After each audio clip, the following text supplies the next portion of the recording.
Okay, so lessons so far today. Alekhine defense. Note, crude looking h1 attack is actually effective. Also note, even if opponent plays g4 in a quiet looking English game, doesn't mean h5 is playable, because g-file hack attack is again a way of getting one's king slaughtered. Okay, so KingsCrusher has had a bit of king safety issues today. Bear those in mind.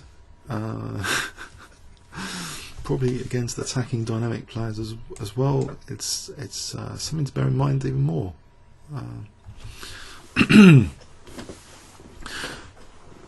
Okay, so Alekhine defense experiment today. Bit of variety. This guy is claiming he's good tactically. I don't want a French type position with takes and d5, or do I? Let's just go for this knight b6. So, is he looking after his centre though with d4, or is he just going to take? If he takes, I don't know, this diagonal. But anyway, so okay.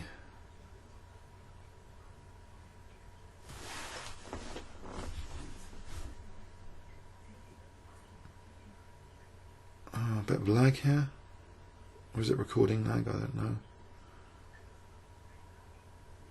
Okay, now his clock's ticking again.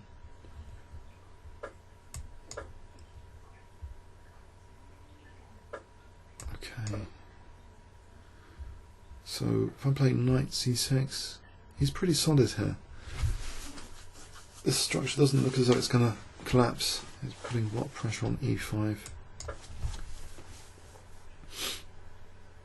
Although knight takes d4 here, knight takes, d takes. Is that playable? Is that really playable? It looks good. I mean, I'll go for it.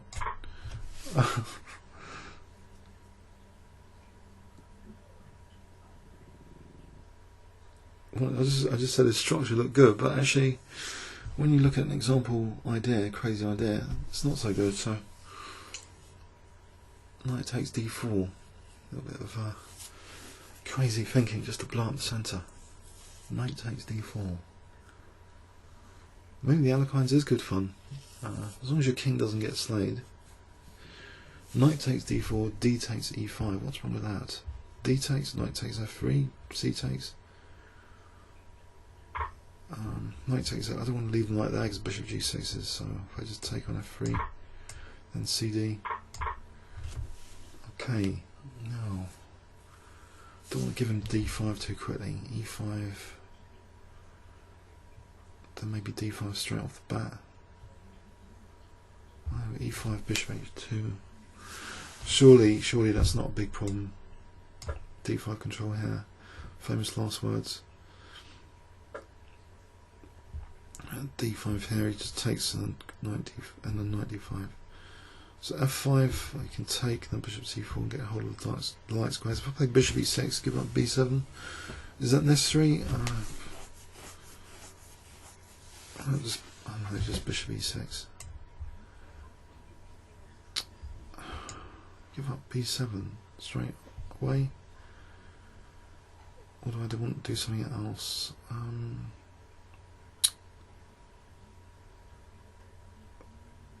So we're saying d5, bishop takes b6. f5. How about f5? Bishop b6. ab. I want to keep control of the d5 square, so I'm going to give him b7. I want to create dynamism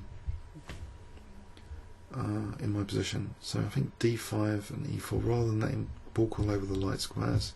It's only a 5-minute game, so I invest that extra pawn back, give him the pawn back, just to get good central control. The magic of the centre. Okay, so he's contesting d5 here. He hasn't gone for the b7 pawn. So if I take on b6 with a queen, I'll be hitting b2. If knight d5, queen c5, It's b4 here. No, that's queen d5. Why did he do that? Not queen b7.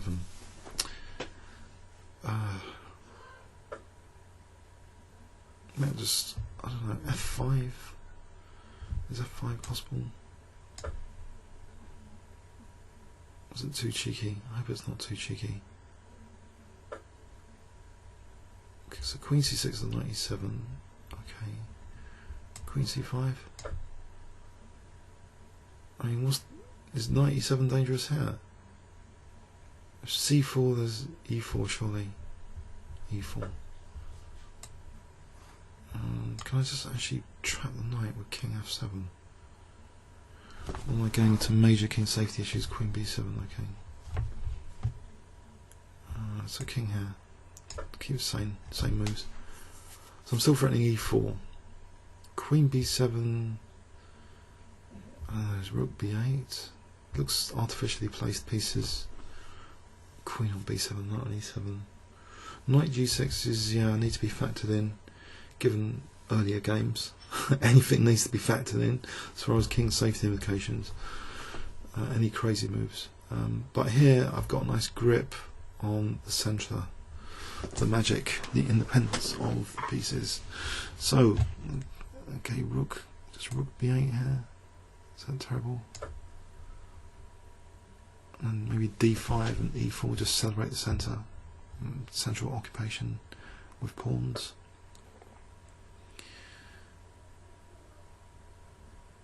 Okay, so that knight that's probably getting out. That knight. Should I be annoyed by that, or just play? I don't know. Just welcome it. Rook b6. Wouldn't that stop the knight anyway? Queen's come off. Where does the knight go? Plays c4, gets the knight out. So why don't I just ignore it? Just play e4.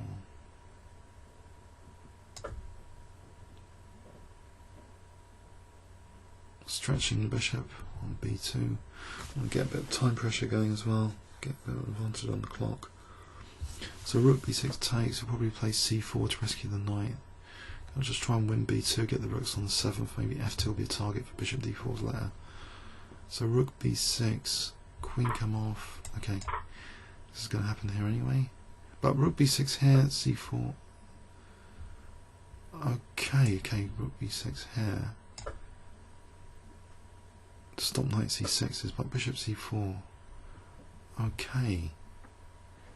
So I can get some pawn structure damage. No, I don't want to do that. I don't want to do that. Maybe this one. Because I don't want a big knight on d5. I've probably just given that anyway to him. Or have I? No, I just take. Get control of the d file. I don't mind opposite coloured bishops, I just don't want a huge knight on d5. D file control, I welcome that to get to f2. Exploitable weakness, f2. Control of d file, bonus points.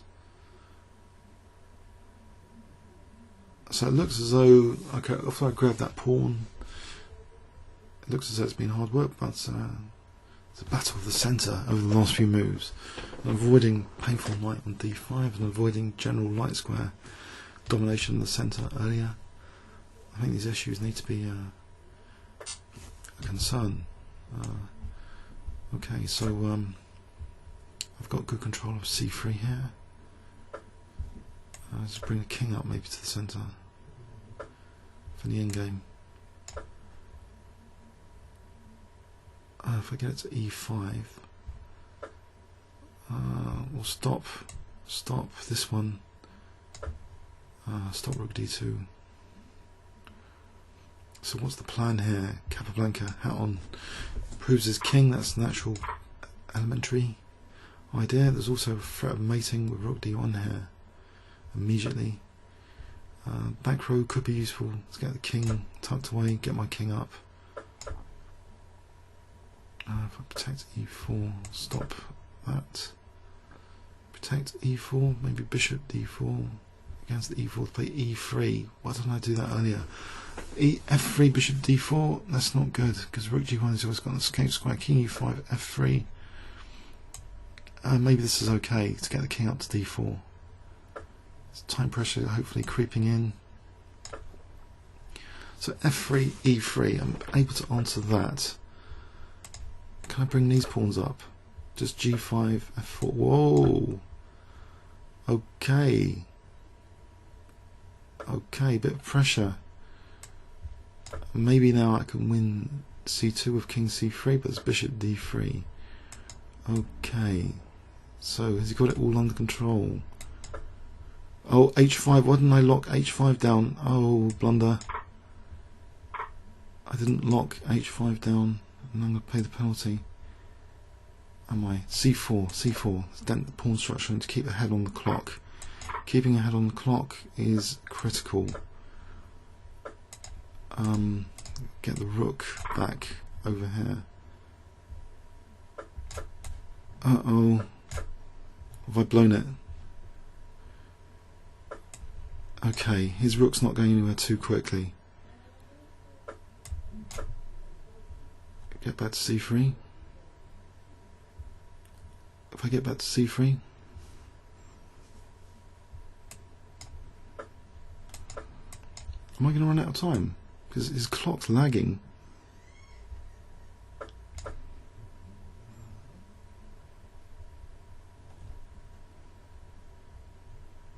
God knows what's happening with the clock.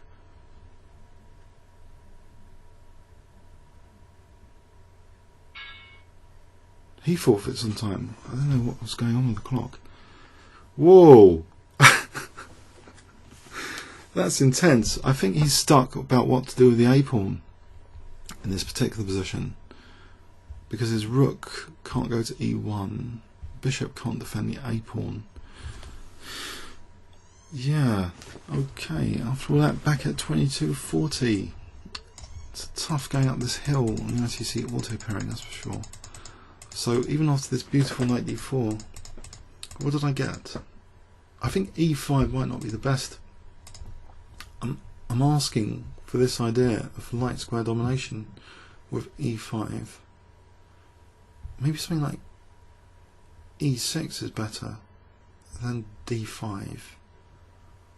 Then only later, reinforce with bishop d7 to c6, and only later play e5. The way I've played this with e5 is obviously giving this hole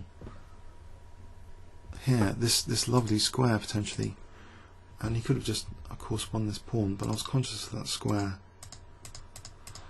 I thought his pieces were artificially placed here, so I'm glad I did get something without getting a huge knight on d5. If I'd taken, there'll be a huge knight on d5 issue. So at least it looks as though I had pressure here.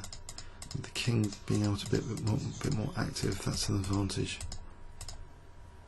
as we've seen from the Houdini recent win. But here, I think I blundered.